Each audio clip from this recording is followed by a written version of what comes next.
Hoy abrimos las puertas del Faro de los Libros a Luis Monge Malo. Luis es ingeniero de formación, es fundador de Entradium y es un apasionado de las ventas, algo que le ha llevado a elaborar cursos, a tener un programa de radio, a impartir y vender formaciones y a tener una newsletter muy divertida e interesante, si os gusta este tema, a la que te apuntas en mongemalo.com. Cada día un consejo de ventas. Día que estás fuera, consejo que te pierdes. ¿Qué tal, Luis? Bienvenido al Faro de los Libros. Gracias, Roque. Algo malo debí decir hoy en el newsletter porque veo que conforme hemos empezado a hablar me han empezado a llegar un montón de emails y ya van como 10. Entonces, si recibo tantas respuestas en un plazo de tiempo tan corto, es que algo he dicho que toca las narices.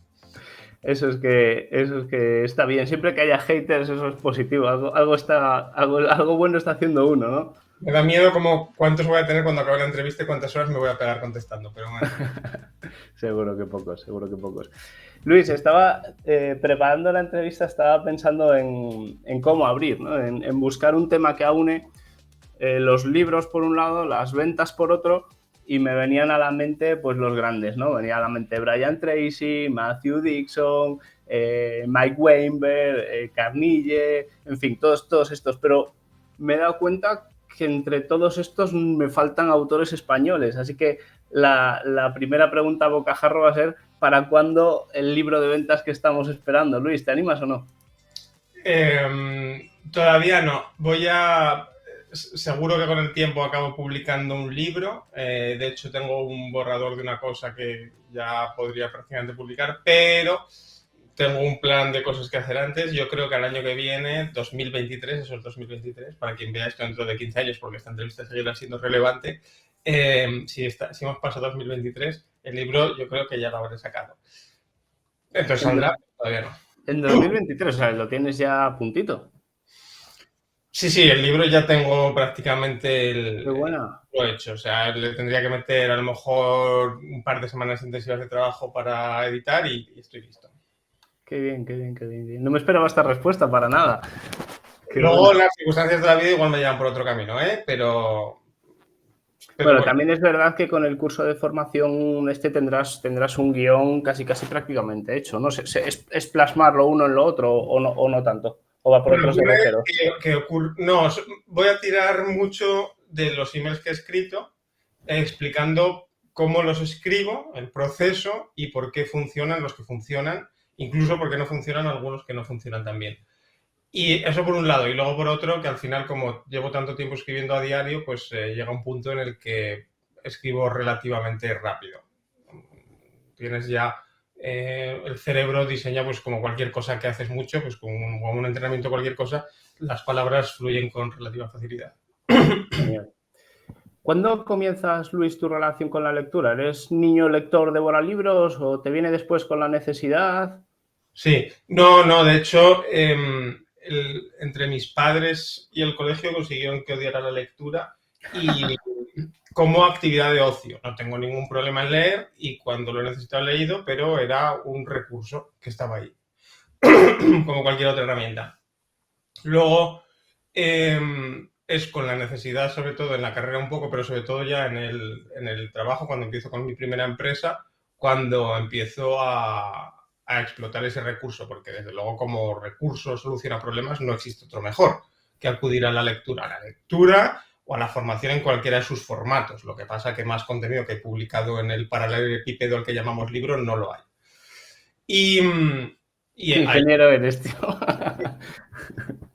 Entonces, ahí es donde... Es que la revolución del libro realmente es el formato, no es la imprenta. Esto si quieres lo comentamos, pero la gente dice, no, la imprenta Gutenberg revolucionó, pero es que lo que hizo Gutenberg ya lo hacían los chinos. Realmente lo que revolucionó el mundo fue que él lo juntó en un formato transportable y fácilmente entregable y fácilmente almacenable. Eso es lo que... No el pergamino. No. Claro. Entonces ahí no lo pienso ni un segundo. Problema que tengo, el libro al que acudo. Eso es así. Y entonces, como tenía muchos problemas porque era muy torpe, pues acudía a muchos libros. Y en el proceso de, como además dice un vendedor que me gusta, que en el proceso de forzar un hábito se genera el deseo. Y así fue. Y llega un momento que no te das cuenta y ya has reencontrado el amor con la lectura que un día la educación formal te hizo perder.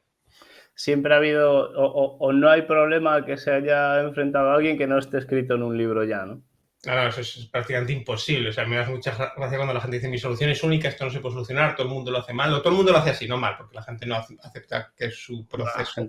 La gente no se equivoca. Claro. Entonces dicen, no, y dices, joder. Es que además no es ya que tengas un problema sin resolver y eso es, bueno, pues dice algo feo, sino que además eso denota analfabetismo y no el haber leído más o el haber leído menos. El no reconocer que en la historia de la humanidad ha podido existir una persona con el mismo problema. Eso es pensarse que eres el número uno. Eso es un ejercicio de egocentrismo como no hay otro. El pensar que tu situación es única. Me encanta que a menudo te defines como, bueno, a menudo en tus redes sociales, ¿no? Como un idiota. Y me gusta la lectura de un idiota estupendo porque no te niegas a ti mismo la posibilidad de continuar mejorando, ¿no? Eres consciente de tus limitaciones y sobre todo eres menos idiota que ayer, que es lo importante, ¿no? Mira, de hecho, soy tan consciente, cuando acabo un libro, siempre tardo unas horas o unos días en empezar el siguiente por una parálisis mental que siempre me ocurre, que es como acabas un libro que te ha gustado, un libro que te ha llenado, sientes que eras muy idiota antes de empezar a leerlo y dices, joder, quiero enfrentarme otra vez a la sensación de volver a sentirme idiota, entonces tardas un poco en decir, coño, ahora que tengo estos conocimientos nuevos asentados, que tal, que cual, quiero volver al inicio. Ahora estoy con un libro que me está pasando exactamente eso, me está reventando la cabeza, me está encantando, cada página la estoy subrayando, o sea, no hay página que no subraye por lo menos un par de párrafos, y cuando acabe me va a costar empezar el siguiente, porque voy a decir, joder, ahora que ya soy todo lo sabio que he sido en mi vida, quiero volver a exponerme a demostrar que soy un ignorante. ¿Con qué estás ahora? Ahora estoy con uno que se llama Los peligros de la moralidad. Los peligros de la moralidad. Un libro excelente acerca de la psicología humana. Brutal. Es increíble. Es un modelo de cómo comprender al prójimo impresionante. Qué bueno, me lo apunto, me lo apunto. Hablando de asentar conocimientos, ¿qué parte de importancia tiene la lectura y qué parte de importancia tiene apartar el libro, bajar a la vida real y aplicar lo que se está leyendo? ¿Cae en saco roto si leemos y pasamos al siguiente libro? Sí, sí. Sí, y ocurren dos cosas. Uno, bueno, no todo el mundo, ¿no? Tienes a gente como Antonio Escotado, que podía leer 2 libros al día y luego casi recordaba en qué página había cada frase. O sea, quiero decir, hay humanos así, esos existen y no niego su existencia. Pero, por ejemplo, épocas en las que he leído mucho, de manera compulsiva, luego a veces he revisitado esos libros y he visto cosas geniales de las que no me acordaba, cuando en general tengo bastante buena memoria en recordar lo que he leído. Pero he adquirido tanto contenido en poco tiempo que mi cerebro no lo ha almacenado todo lo bien que debiera. Y luego tienes el ejemplo de los académicos universitarios, que son las personas más leídas y más analfabetas que existen y con los cuales me meto bastante en mi newsletter. Entonces, sí, claro que hay que bajar al barro, porque si no llegas a... La interpretación que haces de los libros es penosa. Decía Drago que poca gente lee, de la que lee poca gente entiende y de la que entiende poca gente recuerda. Esto resume la situación. Entonces, ya si llevamos a aplicarlo, ya claro, cero. Aplicándolo consigues entender muchas cosas. De hecho, hay lecturas, por ejemplo, ya más en la parte de ensayo, que no recomiendo, o sea, que a veces pregunto, ¿pero qué experiencia tienes? Porque según la experiencia que tengas, este libro no te lo recomiendo, porque si yo hubiera leído este libro sin experiencia, no lo hubiera entendido. O cuando lo leí sin experiencia, no lo entendí, y luego cuando lo leí años después lo entendí y vi que era un libro valiosísimo, pese a que en primera instancia me había parecido muy pobre. Y luego si lo pones en práctica, además lo recordarás. Lo recordarás, lo entenderás y le podrás sacar provecho. Y claro, te encuentras al académico que te viene aquí con unas interpretaciones de la realidad basadas en sus lecturas o a veces incluso sorprendiéndose por unas lecturas que si hubiera salido a la calle a vivir un poco, esa lectura se la podría haber ahorrado y la podría haber experimentado en 5 minutos que hubiera estado en un bar charlando con alguien. Esas cosas pasan. Entonces, sí, la lectura sin la... esto lo dice el fundador de Foxconn, el fabricante este que hace todos los aparatos para Apple y para Samsung y tal, que nadie ha aprendido a nadar leyendo un libro. La combinación de factores es fundamental. Muy bien. ¿Qué relación tienes ahora con la lectura, Luis? ¿Sigues triturando libros, leyendo más de 100 libros al año? ¿Has bajado un poco? No leo tanto y depende un poco del estado mental en el que estoy. pero sí, ahora estoy en un punto en el que leo bastante y cada hueco que saco libre lo aprovecho para leer. Pero luego, por ejemplo, si tengo una época que concateno buenas lecturas densas, a lo mejor luego me puedo pasar 3 meses pensando y reflexionando y sin leer. O sea, eso también pasa. Eso también es necesario, ¿eh? Épocas de gran lectura tienen que pasar después épocas de reflexión. Eso es imprescindible también. No vale con ponerlo en práctica, también hay que asentarlo y mimetizarse con ese conocimiento. ¿Qué has leído recientemente que te haya gustado, que te haya llamado la atención? Bueno, es que estoy encantado con el que te estoy diciendo de los peligros de la moralidad, entonces es que me niego a recomendar otro libro porque creo que es el libro que todo el mundo, de verdad, todo el mundo debería leer y recomendar a sus hijos. O sea, lo estoy pensando como, coño, este libro de verdad es el primer libro que les recomendaré a mis hijos cuando sean un poco adultos. Y luego es que las últimas lecturas que he hecho no, te las voy a decir, pero no me han apasionado. Están bien, pero bueno. He estado leyendo un poco de filosofía, y de hecho este libro fue la continuación de la lectura de filosofía, y luego resultó ser muy bueno. Estuve leyendo hace poco la vida de Epicteto, no sé cómo se dice. Qué bueno. Es Epicteto, yo creo. No sé. Sí. Y bueno, está bien, tiene pasajes interesantes, pero bueno, no es un libro impresionante. Luego estuve leyendo en La secta del perro, que cuenta la historia de los filósofos cínicos, de la escuela de Diógenes, que son esos, bueno, que iban más allá del estoicismo, ¿no? A los que ya no es que lo material les diera igual, es que la vida casi les daba igual, ¿no?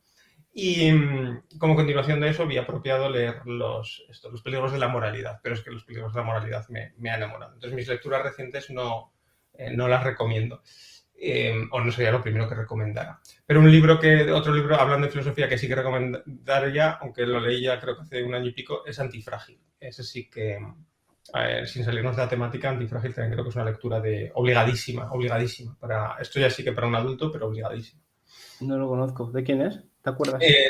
Nassim Taleb. El autor se llama Nassim Taleb, es un filósofo moderno, o sea, contemporáneo, y es un planteamiento del mundo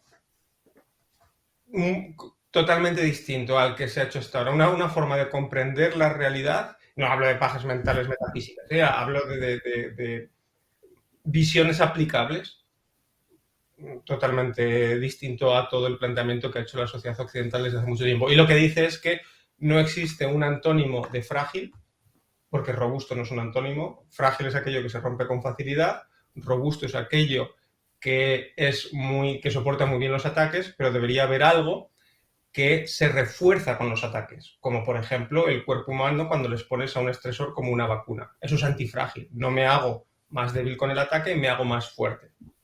Y entonces él habla de cosas en la vida que son antifrágiles y cómo diseñar sistemas antifrágiles en la economía, en la política, en las empresas, en las relaciones, etc. Cómo diseñar tu vida y el mundo de tal forma que cuando se vea sometido a un nuevo estresor, a un nuevo ataque, salga fortalecido, no debilitado. Qué chulo. Tiene buena pinta, tiene buena pinta. El otro día enviaste dentro de tus newsletters, uno que me gustó mucho, que hacía referencia a unas reflexiones de Jim Rohn, ¿no? De que los libros, que le dejas el libro que te abrió las puertas, el libro que regalarías. Y a mí, yo dentro de esos tengo un concepto que me gusta mucho, que es el libro revelación o libro epifanía, o decías antes que los peligros de la moralidad también te está haciendo ese mindfuck, ¿no? ¿Qué libro recuerdas que para ti haya supuesto un cambio? Que para ti hayas dicho, es esto, si la vida va de esto y yo no lo sabía y lo estoy leyendo aquí, ¿no? ¿En qué libros, o libros encuentras tú eso? Mira, por supuesto los dos que te he dicho, esos desde luego. El de los peligros de la moralidad antifrágil. Luego, en ventas hubo el primer libro bueno que leí de marketing, porque había leído mucho de marketing sin criterio, muy de joven. De pequeño leía... bueno, cuando dices que sí leía, mira, de joven, es verdad que sí que había una temática que leía mucho, que era empresa, que es un poco raro para un chico de a lo mejor 14 años o así, pero eso sí que es el único tema que leía y que biografías, la historia de empresas, casos de estudio, no sé, esa cosa me encantaba. Y el primer libro bueno con el que me crucé fue uno que se llama, que es muy difícil de encontrar hoy en día porque ya no se edita, que se llama Nunca vendas a un extraño. Y dije, joder, hostias, esto es muy científico, esto del marketing, ¿no? Ese es uno que me hizo plantearme. Mira, además lo tengo por aquí, es una putada porque ya te digo, en la Biblioteca Nacional sé que hay una copia, pero no es un libro que sea fácil de encontrar por ningún sitio. Es este de aquí. Nunca vendas a un extraño. Que viene, es un libro tan moderno que viene acompañado con un VHS. Pero que sea un libro antiguo lo hace bueno. Es decir, eso sí que lo podemos comentar también, como los libros, cuantos más años tienen, más calidad tienen, por un motivo muy, muy científico. Luego, te diría también que hubo un autor en ficción que me causó esa sensación, y es muy raro que la ficción te pueda causar esa sensación. O te diría dos incluso. Uno es Salinger, con El guardián entre el centeno, que es uno de mis libros favoritos, y el otro fue Bukowski, que aunque son muy distintos, tienen una forma de pensar creo que parecida. Cuando leí a esos autores por primera vez, dije, hostia, que se puede escribir así. O sea, la revelación fue que mis profesores de lengua del colegio no tenían ni puta idea. Que está muy bien escribir con una perfección ortográfica y un montón de pleonasmos y una forma descriptiva cargada de adjetivos, pero que no hace falta. Y que puedes provocar sensaciones muy poderosas precisamente utilizando formas más vulgares. Y esos libros, sin ser de ensayo, me encantaron. Luego he mencionado mucho El vendedor desafiante en ventas, y uno que tuve una experiencia religiosa con él se llama El Natural, no está traducido al castellano, el título real es The Natural, de Richard LaRuina. Es un libro de cómo ligar. Entonces, yo lo leí porque alguien recomendó en algún podcast o en algún sitio que los libros de ligar eran excelentes para aprender ventas y copywriting. Esto fue hace muchos años. Y alguien en los comentarios recomendaba ese libro. Y me lo leí, me lo empecé con unas expectativas bajísimas, y cuando acabé el libro vi el mundo de otra forma. Y de hecho, al acabar el libro, lo que te digo de que hay que dejar las ideas cuajar y reflexionar, mi cerebro se puso a trabajar en segundo plano, y luego por la tarde mi cuerpo me pidió sentarme, me puse a escribir un sitio web, y escribí un sitio web de la empresa que tenía entonces, que era Clever Consulting, que era una empresa de diseño y desarrollo web. Y escribí un sitio web que nos trajo una barbaridad de dinero y que era muchísimo mejor el mensaje al que había tenido hasta entonces el que tenía cualquier competidor. Fue publicar ese sitio web y empezar a recibir peticiones sin parar, multiplicar la conversión y no sé por cuánto. Y fue como que ese libro, en mi cerebro mientras lo leía, estaba encajando, aunque el libro estaba hablando de ligar, en mi cerebro estaba encajando las piezas de la venta, y cuando lo acabé de leer es como que entendí al consumidor y entendí muchas de las mierdas que me decía. Y de hecho, gran parte del curso, de uno de los cursos que vendo, que es el curso de gestión de objeciones, en el que explico cómo funciona el cliente y cómo el cliente cuando te dice algo realmente no quiere decir eso y quiere decir otra cosa, y cómo averiguar lo que realmente quiere decir. De ahí tomaste el concepto del natural, ¿no? Que mencionas a veces. Sí. De ahí, o sea, ese libro me ayudó a entender la cabeza del cliente sin que el libro hable de eso en ningún momento, que es lo más curioso de todo. Bueno, ahí tienes algunos. Qué bueno. Recupero un tema que has dejado encima de la mesa, el de la paradoja de que cuando un libro tiene tiempo, tanto más probable es de que continúe perdurando en el tiempo. ¿No es algo parecido a Fermi, a estas paradojas matemáticas que se dan, en este caso aplicado también mucho a la tecnología, ¿no? Cuanto más perdura en el tiempo, más probable es que continúe perdurando en el tiempo. Pero ¿eso tiene relación con lo bueno que es el libro o no necesariamente? Lo has dicho perfecto. Ahora es la última pregunta, hostias, eso lo daría para un debate. Eso tiene un nombre, se llama el efecto Lindsay. El efecto Lindsay, que si algo está hoy después de 20, 40, 400 años, es un filtro de calidad, a grandes rasgos. Entonces, si voy a leer un libro y veo que fue publicado en 1987, para mí tiene puntos positivos, no puntos negativos. Cuando hay gente que dice, no, pero es que a lo mejor está antiguo, un libro de marketing, un libro de programación, yo no me pondría a estudiar PHP 1.0, pero un libro de marketing, no me jodas. Si tú piensas que el cerebro de los humanos cambia, pues no ha cambiado en 200.000 años, va a cambiar en los últimos 40. Es que no entiendes los fundamentos. De hecho, cuando lo contaba también en otro correo, cómo seleccionar un buen libro. Si tú vas a las reseñas del libro y tú ves que las críticas negativas que tiene son este libro está anticuado, compra ese libro, que ese libro es excelente. Si toda la crítica que tienes ese libro es excelente, ¿no? Pasa lo mismo con las películas. No me verás a mí viendo una película de superhéroes, bueno, por mil motivos, pero aparte porque si me viera alguna, me vería alguna de los 90, que ya está más que garantizada que esa película fue buena porque ha trascendido a nuestros días. Ahora, ¿es una relación de causalidad absoluta? ¿Es todo lo que sobrevive es bueno? ¿Nada queda anticuado? Bueno, no lo sé. No. Hay cosas que pueden sobrevivir por otros motivos históricos. Y no quiero meterme en pantanos para no ofender a filólogos o gente. Ofende, hombre, ofende. Aquí se puede ofender, aquí se puede hablar libremente. Pero creo que, por ejemplo, películas como, y ahora voy a mencionar también libros, pero creo que Ciudadano Kane es una película, entiendo su excelencia, los motivos de su excelencia, los entiendo, perfectamente. Pero un espectador que obviamente se ha desarrollado con cine moderno, si no le explicas el contexto de la película y todas las innovaciones que introdujo, no le va a impresionar lo más mínimo, porque todo eso ya ha pasado a formar parte de la gramática del cine. Que es una pasada que una película introdujera muchas cosas, pero lo que ocurre es que eso se naturaliza. Voy a decir una cosa horrible, pues que podríamos decir algo parecido del Quijote. Ojo, que no digo que no haya que leerlo, que no digo que Cervantes sea la leche, que no, pero precisamente por eso. Lo que Cervantes hace, no solo en el Quijote, sino en otras obras, pasa a formar parte de la gramática universal de la literatura y 500 años después tenemos completamente interiorizado como parte de nuestro lenguaje y de nuestra forma de hacer tramas y de estructurar historias y de transmitir mensajes y moralejas. Entonces, es la leche, pero de nuevo es un libro que hay que contextualizar y explicar como una obra no solamente de ficción, sino también de literatura y de teoría literaria. Eso hay que entenderlo así. No es una obra que si la agarras y la lees de principio a fin, lo puedas apreciar si está descontextualizado. Sin contexto, efectivamente. Y lo mismo, de nuevo, te voy a decir del Marqués de Sade. El Marqués de Sade, que es, bueno, la palabra sádico, ¿no? Viene de ahí. Pues si lo lees hoy, en 2022, igual no te revuelve mucho las tripas.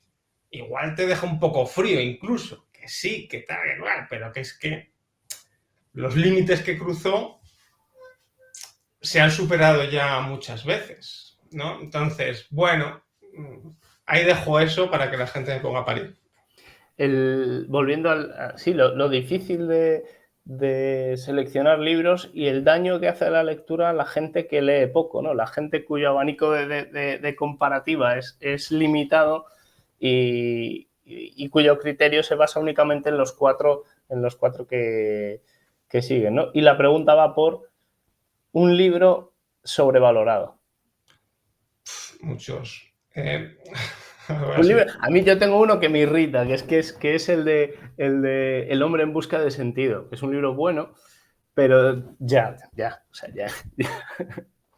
Bueno, ese libro tiene mucho éxito, pero también ha sido muy parodiado. Es decir, lo mismo que hay quien lo adora y lo tiene como su guía espiritual, también se hace mofa de él en alguna película y en alguna serie, como de que es el típico libro que cualquiera que lo lee y no ha leído mucho más, de repente que creo que es un poco lo que pasa también con los autores estos de autoayuda, que de repente se hacen hiperfamosos, o Jorge Bucay, o ¿cómo se llama el otro tan famoso? Pablo Coelho. Pablo Coelho.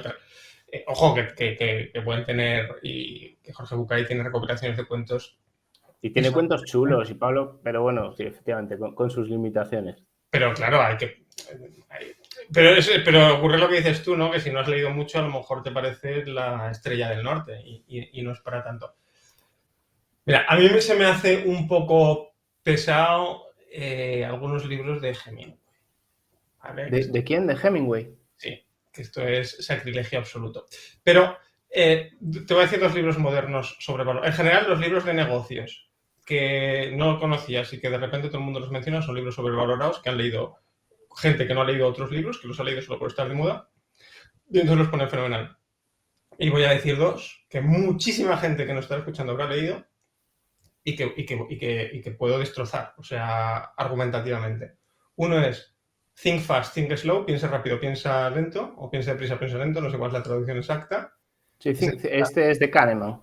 Sí, hiper sobrevalorado.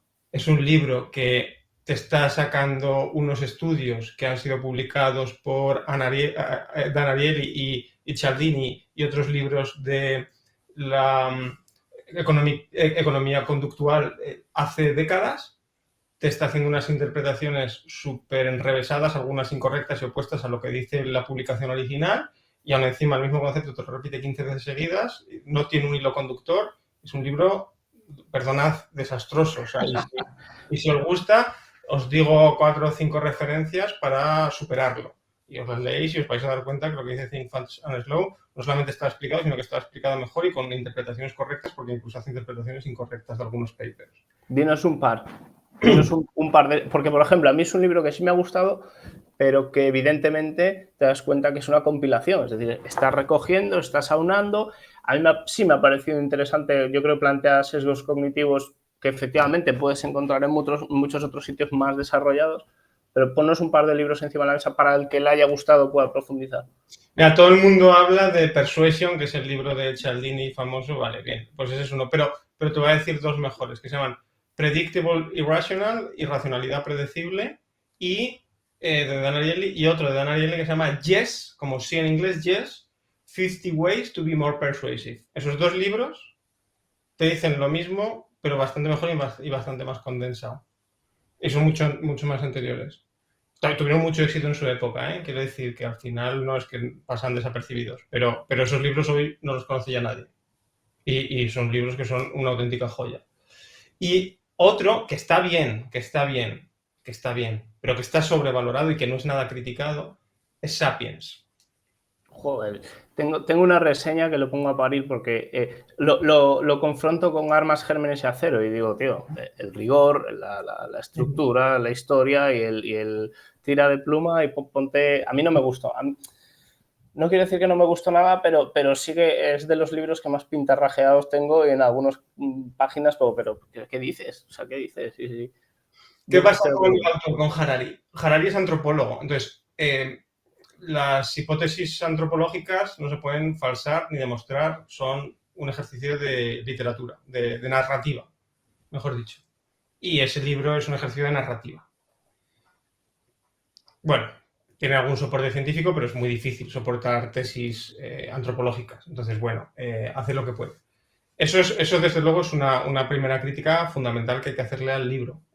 Léelo entendiendo esto, simplemente, quiero decir. Y eso no deja de hacer que la crítica sea interesante. O sea, que la lectura pueda ser interesante, pero eso te permite ponderarlo correctamente.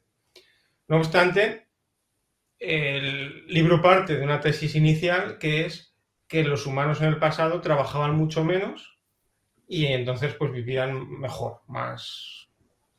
Bueno, a ver, te estás olvidando de que no había aire acondicionado, ni calefacción, ni penicilina, ni agua corriente, ¿sabes? Que había que soportar uno Sí, solo. me hace mucha gracia porque me recuerda, yo soy de Pontevedra y veo una corriente en provincias de idealizar el campo. Sí. Tú no sabes lo oscuro que está el campo a las 6 de la tarde de una tarde de diciembre. O sea, que es que la gente se baja a la ciudad por algo, socio. Y esa reflexión me venía a la mente a mí con Harari, que no, tío, y los problemas dentales y las épocas de escasez. Los coches se te morían. Eso era terrible, ¿no? Entonces, quiero decir, que sí que trabajaban menos, pero que en el cómputo global, con todas las miserias que haya hoy, no es tan fácil hacer una equiparación de 1 a 1, de esto era mejor, esto era peor. Pues bueno, habría algún elemento mejor. Y es verdad que la tesis de esta de que el hombre se domesticó hace 12.000 años cuando se descubrió la agricultura es totalmente razonable y de hecho hay más otros que la soportan y tal. Es muy interesante. Incluso te diría que creo en ella. Pero joder, que la especie humana es mucho más difícil de analizar, que como trabajábamos menos estábamos mejor. Hay una reflexión de Sapiens que sí me gustó mucho, que es que el hombre nunca fue tan listo en términos generales, no tan inteligente, sino tan listo, nunca fue tan polivalente como antes de la Revolución Industrial, ¿no? Cuando tenía que saber de todo realmente. Antes, pre-especialización. interesante, pero sí, coincido, un libro muy, muy, muy sobrevalorado. Un libro que se lee gente que lee pocos libros en general, yo creo. Sí. Tiene reflexiones muy inteligentes y muy interesantes, por lo menos que te hacen pensar. Quiero decir, no quiero decir este libro es una basura. Creo que es un libro, además, incluso, es más, que hay que leer. El libro es interesante, pero hay libros que son muy interesantes, pero hay que saber que son una pieza en un puzzle enorme. Que no son el puzzle, que es que la gente que no ha leído otra cosa, claro, cuando has leído un libro es el puzzle. Pero es que si tú cruzas a Harari con otros 20.000 libros, dices, bueno, pues bien, aporta una visión, aporta unas hipótesis, un punto de vista interesante, pero esto no es todo lo que hay.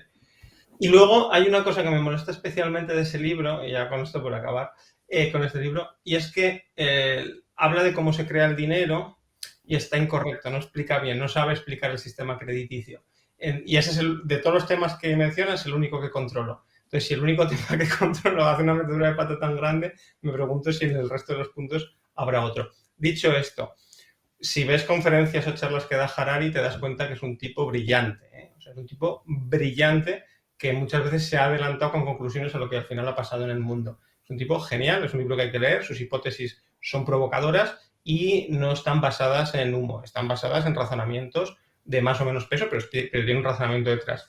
Ahora, no es el libro definitivo con el cual ya tienes que abandonar la lectura porque ya te lo ha contado todo, que es poco menos que lo que la gente se piensa de ese libro. Un poquito, además, que a mí no me ha gustado que se deja ver ese sesgo ideológico, que es como, chico, si me sueltas una espolna, argumentala y vamos con ello, pero no me la dejes caer. Mencionaste antes... Tú has mencionado Guns, Germs and Steel, que también es un libro que está muy bien reconocido y también tiene críticas interesantes. Simplemente lo comento para que la gente lo sepa, porque este libro de Guns, Germs and Steel al final analiza la evolución humana desde el punto de vista de las circunstancias contextuales que había en cada uno de los continentes y tal y cual. Y entonces hay gente que ha hecho una reseña sesuda sacando a la luz muchos factores que el autor está ignorando y que han podido tener una repercusión que no le dé tanto peso a esas condiciones estructurales. Pero hay un libro que cuenta toda la historia de la ciencia, de la humanidad, desde los inicios hasta hoy, que es una recopilación de hechos y que tiene una exactitud científica brutal y que es un libro enorme que no puedes parar de leer desde que empiezas hasta que acabas, que se llama Una breve historia acerca de casi todo. Este libro lo recomiendo una locura, una breve historia acerca de casi todo. Estoy traduciendo de memoria, pero es algo así el título. A ver, breve historia acerca de casi todo. Voy a comprobar qué título estoy diciendo. Sí, una breve historia de casi todo, una breve historia de casi todo. Este libro es increíble, es increíble. Y tiene ciertas conexiones con el mensaje que pretende trasladar. Una breve historia de casi todo. Y en la misma línea, otro que explica el comportamiento humano es El gen, una historia íntima. Libro larguísimo también. Este es mucho más difícil, bueno, este es más difícil de leer, es más científico, pero El gen, una historia íntima. Y este explica la historia de la humanidad, de las personas, desde el punto de vista genético, ¿no? Que ves, luego al final te pones y hay muchos factores que influyen en dónde estamos hoy.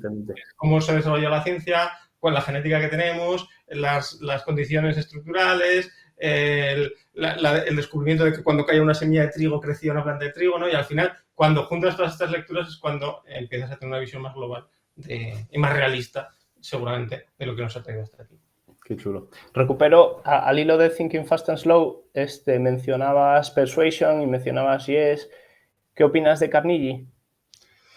Me gusta mucho, no he leído, bueno, me gusta mucho el único libro que he leído suyo, el de How to Make Friends and Influence People, cómo hacer amigos e influir en las personas, me parece muy bueno y hay un tipo de persona al que no le gusta este libro con el argumento de es que todo lo que cuenta me parece básico y está bien, para mí no lo era. Enhorabuena. Claro, no, a lo mejor tienes una sensibilidad empática, emocional, relacional brutal y entonces eres un natural de las relaciones humanas. Yo desde luego no lo era y ese libro de repente me dijo como cosas que a lo mejor son muy obvias o que cuando te las dices, coño, pues esto es muy obvio, pero necesitaba que alguien me lo dijera. Y sí, me gusta mucho. Y en general me gusta mucho la historia personal de Dale Carnegie. Sí, si tienes hijos tímidos, tiene un par de libros muy chulos también, que esto sí que es autoayuda pura, que no me acuerdo los títulos exactamente, luego los pondré por ahí abajo, pero también cómo superar los problemas, y otro de hablar en público, pero con una metodología también muy basada en conocer a las personas y en el conocimiento de uno mismo, que están muy chulos, muy recomendables también. Pues no los conocía, pero bueno, los tendré en la mirilla, porque es un tipo que me gusta. Y por cierto, Dale Carnegie es un tipo que era pobrísimo y luego se hizo millonario escribiendo libros y dando charlas. Y solo por eso, solo una persona que consigue eso merece la pena ser leída, como Dan Brown o como la de 50 sombras de Grey, o como... Quiero decir, cuando tú consigues hacer una fórmula que obtiene esos resultados, merece la pena ser estudiado, aunque sea como un espectador que quiere ver cómo alguien ha sabido juntar las piezas para producir cierto resultado. Sí, sí. Además, el Carnegie es buenísimo. Pero... Y es que los grandes inversores, no recuerdo ahora cuál, uno de los grandes en el despacho tiene, luego busco la foto también, en el despacho tiene el diploma del curso de Carnegie. O sea, sí, hay... Ahora igual está un poco más olvidado, aunque ese libro obviamente es mítico y sigue vendiendo muchísimas copias cada año. Pero sí, ha habido presidentes de Estados Unidos y todo que han presumido de haberse formado con él y sí, era un tipo que la gente está muy orgullosa de. O sea, solamente si hubiera nacido en España hubieran dicho que era un vendehumos y que no sabía lo que hacía y hubieran salido un millón de haters, pero en Estados Unidos se le valoró como un grandísimo divulgador de la autoconfianza, del hablar en público, de un montón de temas. Sí. A mí sí que me parece una obra maestra que hay que contextualizar, que hay que poner en el momento en el que se escribió, que hay que saber que fue uno de los primeros. A mí me parece una maravilla. Luis, y vamos terminando, recta final. Un libro que pagarías por no haber leído, de lo bueno que es para volver a leerlo desde cero. Bueno, es que te diría El guardián entre el centeno. Es que de hecho lo releo una vez al año. Es que no me gusta decir ese libro porque es como en la cultura hispana no tiene mucho... Y fíjate, ese libro a mí me lo ha mencionado gente como el libro sobrevalorado. Es un libro que en español no tiene mucha acogida, aparte que es un libro intraducible. O sea, quiero decir, sí, existe la traducción, pero la traducción de ese libro es imposible.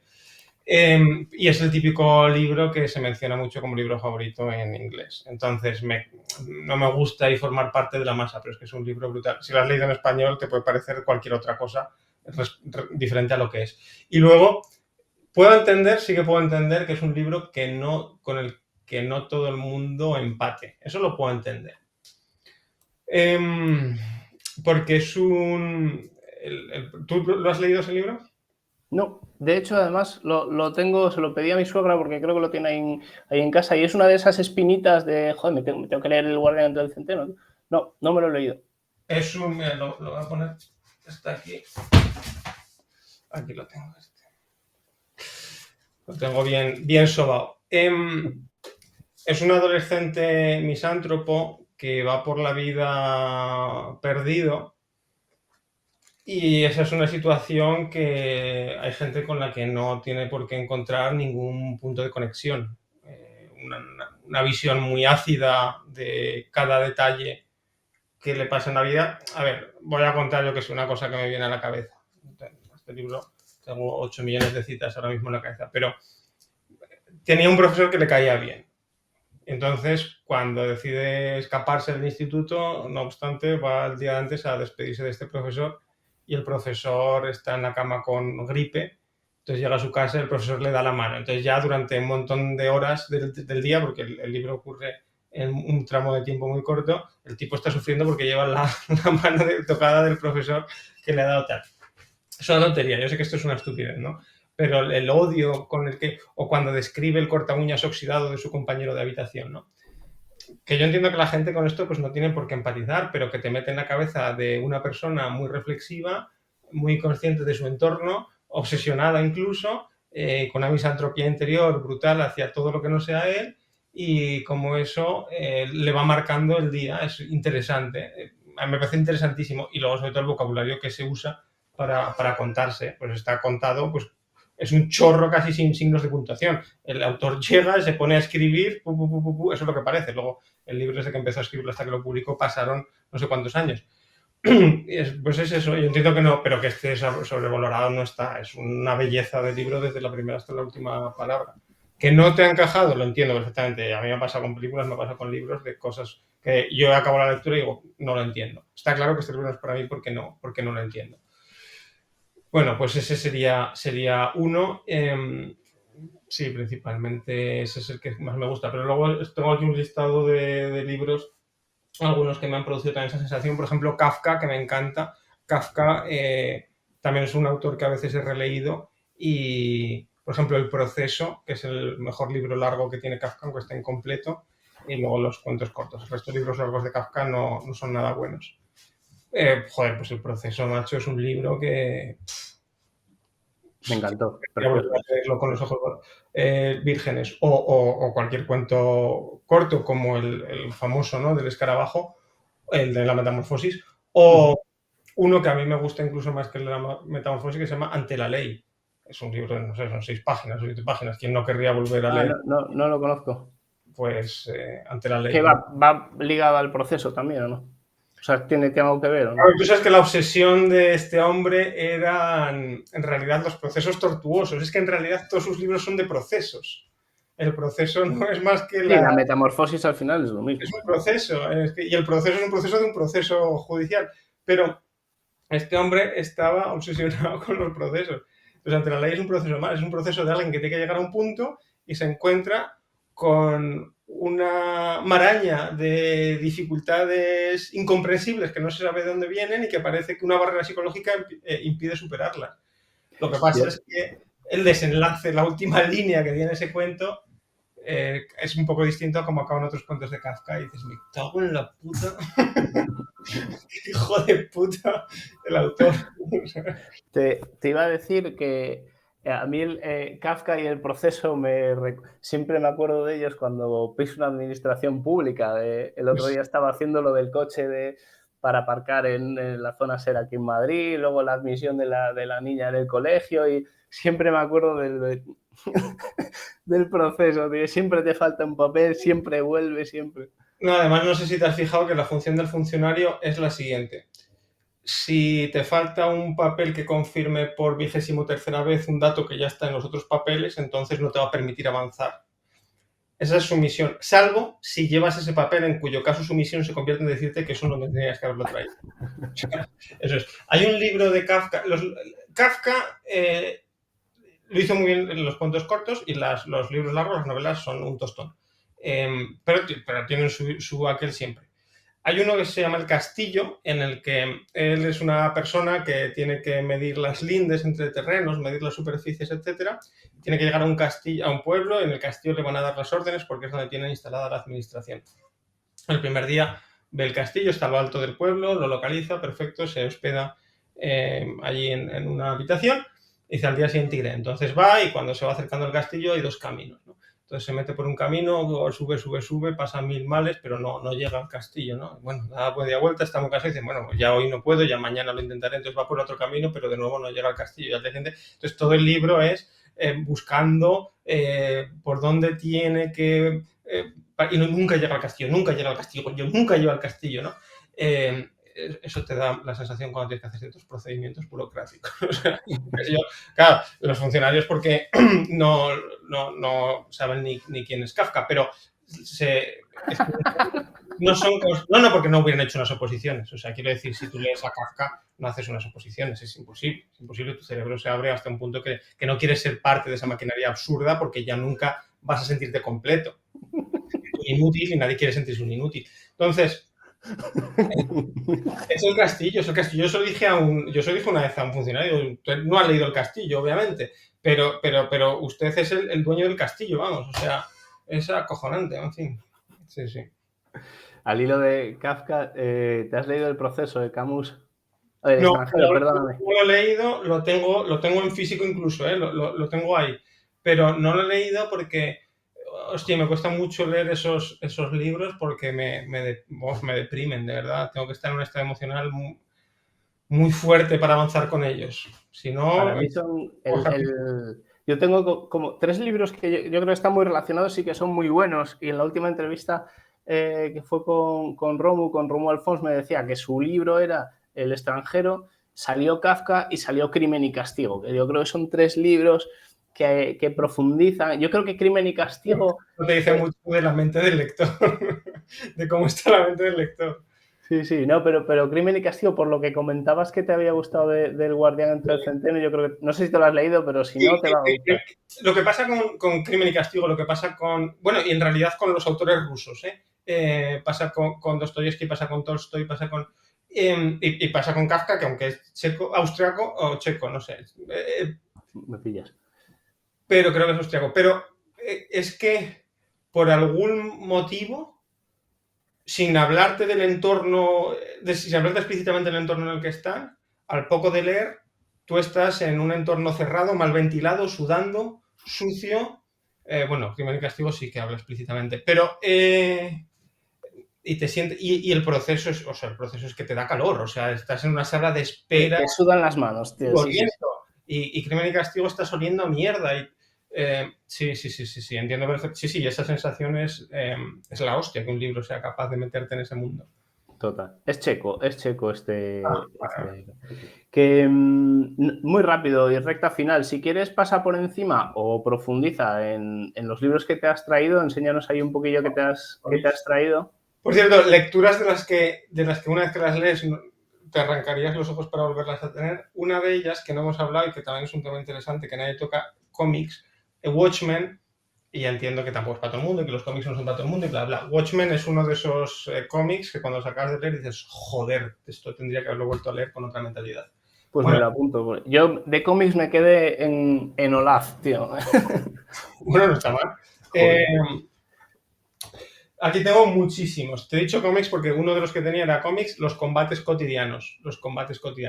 Un cómic con el que se llora mucho. Tú crees que no, pero acabarás cayendo.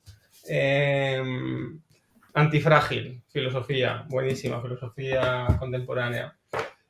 Muy rápido, Making Ads Pay, de John Capels, conseguir que los anuncios sean rentables, de John Capels. Voy a decir 2 cómics más y ya pasamos al resto de libros. Maus, primer libro, primer cómic en recibir un premio Pulitzer. Holocausto. Increíble. A ver, enséñanos otra vez este. Bueno. Este lo he regalado muchísimo. Es excelente. Bueno. Gente muy escéptica con el mundo de los cómics, se lo he regalado y tal. Paco Roca, Arrugas, de la demencia senil. Sobre todo si has tenido algún familiar mayor que lo ha sufrido, esto es terrible. En los límites de la inteligencia, de Roberto Colom. Este libro explica el mundo desde otro ángulo más, ¿no? Hemos dicho muchos, pues este lo explica desde otro más, que es el cociente intelectual. Cita muchos estudios, algunos de los cuales se han falsado y se ha demostrado que, bueno, no eran los mejores estudios posibles, pero sigue siendo un libro para comprender cómo funciona el cociente intelectual, porque se entiende muy mal lo que es el cociente intelectual y te piensas que es una inteligencia absoluta, no es así. Bueno, muy interesante, es muy difícil de explicar este libro. Nunca vendas a un extraño, ya lo he dicho, lo tengo aquí todo señalado. Nunca vendas a un extraño. Un libro muy raro, voy a recomendar ahora Vida de Pedro Saputo. Vida de Pedro el Sabio. Me gusta que te traigas estas cosas. Este es Vida de Pedro el Sabio. Muy extraño. Un libro del siglo XIX que cuenta la historia de una historia que ocurre en el Reino de Aragón entre los siglos XVI y XVII.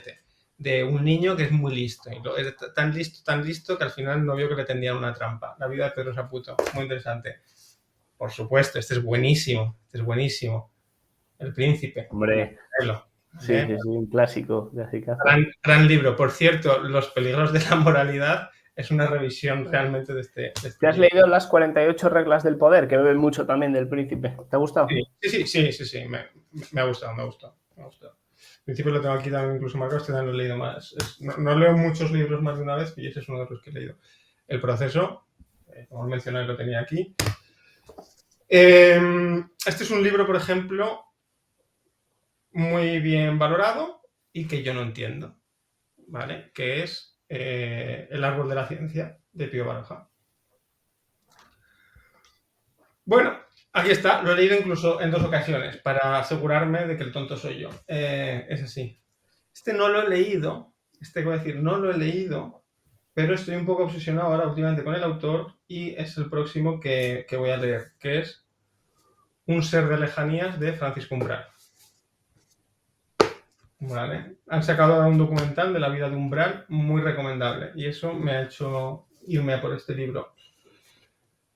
The Copybook, un libro Qué interesante, este me interesa. recopilación de anuncios y por qué funciona. Es un ejercicio de creatividad, ojo, no es un ejercicio de persuasión, no es un ejercicio de venta, es más un libro de arte que de venta, ¿eh? O sea, es un libro muy bello por las cosas que cuenta y los anuncios que muestra, pero entendamos que no es un libro como los otros que recomendan Making Ads Pay, que te va a decir, no, esta técnica, esta fórmula, tal. 20 ads that shook the world. 20 anuncios que agitaron al mundo. Aquí hay de todo. Aquí hay anuncios por creatividad, anuncios por copy. Bueno, curioso, muchos anuncios antiguos de estos que a veces te ponen en LinkedIn o en Twitter. Mira, bueno, pues lo sacan de este tipo de compilaciones de libros. Read me. Léeme, ¿vale? Grandes anuncios mucho más contemporáneos. Grandes anuncios contemporáneos, bellos, con buen copy, solo bellos, solo... Bueno, con buen copy solo no, pero son en general combinan la creatividad con el copy, ¿no? Es muy pensado para diseñadores y creativos, pero muy bien. Anuncios antiguos, copy del antiguo, del bueno, de cuando lo único que se trabajaba era el mensaje. The 100 Greatest Advertisements, ¿vale? Esto sí que es copy puro y duro, textazo, fíjate qué pedazo de anuncios en los que sí, te lo ilustran, pero que te ponen aquí el anuncio más corto, tiene más palabras que tienen hoy algunos artículos, algunas noticias de periódicos. Qué bueno. Este es otro y te voy a decir unos... bueno, a ver, te voy a decir, este lo quito ya porque es el de Catcher in the Rye, el guardián del centeno. Un Kindle, el Kindle lo tiene que tener todo el mundo en su vida, el Kindle es una maravilla. Ya, deja el Kindle, guarda eso, guarda.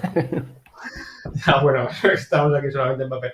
Breakthrough Advertising. Ese lo conozco, qué bueno. No, lo del Kindle te lo decía, nah, es una tontería. Yo he leído en Kindle, pero al final para viaje en la mochila y ya, porque yo durante años incluso me he sido de los de me llevo 4 libros de viaje como un idiota y ahí sí que tiro de Kindle, pero en realidad tocar. A ver, yo entiendo la belleza, pero... Y luego, grandes anuncios de Volkswagen. Remember those great Volkswagen ads. Anuncios de Volkswagen. Volkswagen ha sido una empresa que tiene un histórico de publicidad bastante curioso.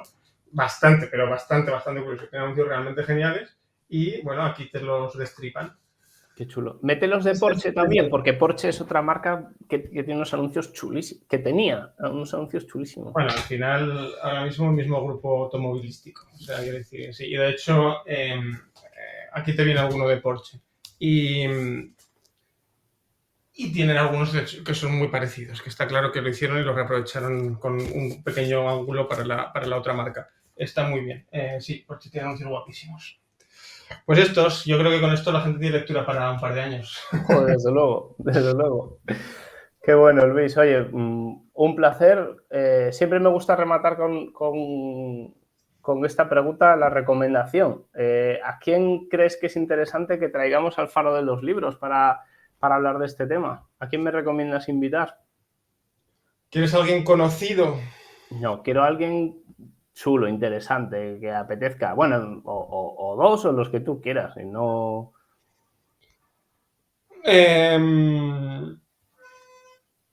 Estoy pensando en gente amigos que tengo que son grandes lectores que te podrían contar cosas interesantes, pero que no son conocidos ni van a traerte mucha audiencia ni tienen un newsletter en el que mencionar luego que les han entrevistado. Si quieres de esos te puedo decir alguno.